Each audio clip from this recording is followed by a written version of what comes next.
సదాశివ సమారంభాం వ్యాస శంకర మధ్యమాం అస్మదాచార్య పర్యంతాం వందే గురు పరంపరాం.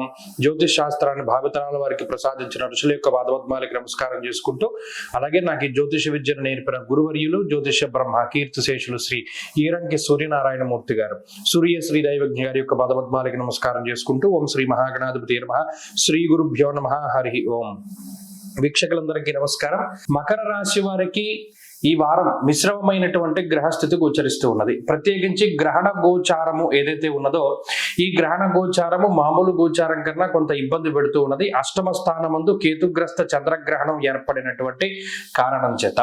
కాబట్టి మకర రాశి వారు ఈ వారంలో గ్రహణ సంబంధమైనటువంటి అన్ని నియమాలని పాటించాలి. పట్టు స్నానము, విడుపు స్నానము, అలాగే గ్రహణానంతరం దానాదులు ఇవ్వడము సంకల్పపూర్వకంగా. మమ జన్మ రాశి వశాత్ చంద్రగ్రహణ సూచిత సర్వారిష్ట శాంతి అర్థం అనేటువంటి సంకల్పం చెప్పుకుని దానాదులు అవి ఇవ్వాలి. తర్వాత రోజు యజ్ఞోపవీతాన్ని మార్చుకోవాలి. ఇవి బేసిక్ గా చేయవలసినటువంటివి. అలాగే మిగతా గ్రహస్థితి రెండవ స్థానంలో రవి గాని, కుజుడు గాని, రాహువు గాని, బుధుడు గాని, అలాగే తృతీయ మందు ఉండేటువంటి శనేశ్వరుడు, ఇలా కొన్ని యోగించేటువంటి గ్రహాలు ఉన్నాయి. బుధుడు, శనేశ్వరుడు ఈ రెండు గ్రహాలే.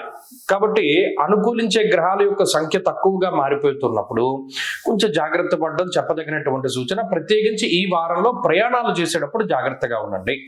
అలాగే భోజనం చేసేటప్పుడు, నీళ్లు తాగేటప్పుడు జాగ్రత్తగా ఉండాలి. ఎందుకంటే ఈ గొంతుకు దగ్గర అడ్డం పడిపోయి పొలమారేటువంటి అవకాశం ఉంటుంది. అలాగే ఏదైనా ఆహారాన్ని తింటూ ఉన్నప్పుడు గమ్ముని లోపల దిగకుండా ఇబ్బంది పెట్టడానికి అవకాశం ఉంటుంది. అలాగే జీర్ణ సంబంధమైనటువంటి సమస్యలు రావడానికి అవకాశం ఉంటుంది. వీటి పరంగా ఎక్కువ జాగ్రత్తగా ఉండాలి.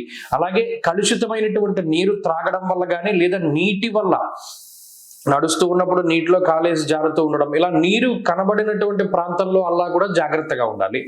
అష్టమంలో చంద్రుడు పడడం వల్ల ఈ సమస్యలన్నీ వస్తాయి. అలాగే కాళ్ళకి సంబంధించినటువంటి ఇబ్బందులు ఉండేటువంటి వారు మరింత జాగ్రత్తగా ఉండాలి. అంటే ఈ వారం మొత్తం మీద హెల్త్ పరంగానే కాన్షియస్ గా ఉండాలి తప్పితే మిగతా ఏ విధమైనటువంటి ఇబ్బందులు ఈ రాశి వారికి లేవు. అందువల్ల ఈ వారంలో ఆరోగ్యపరంగా జాగ్రత్తగా ఉండండి. మిగతా ఆర్థిక పరిస్థితులు కానీ, లేదా కుటుంబపరమైనటువంటి విషయాలు కానీ, ఈ విషయాల్లో ఎప్పుడైనా మాట్లాడేటప్పుడు కూడా 1-2 సార్లు ఆలోచన చేసి మాట్లాడుతూ ఉండడం, కోపాన్ని తగ్గించుకుంటూ ఉండడం చెప్పదగినటువంటి సూచన. ఈ వారంలో మకర రాశి వారు మరింత అనుకూలమైనటువంటి ఫలితాలు సాధించడానికి గ్రహణ సంబంధమైనటువంటి నియమాలను పాటిస్తే శ్రేష్టంగా ఉంటుంది. తదుపరి కుంభరాశి.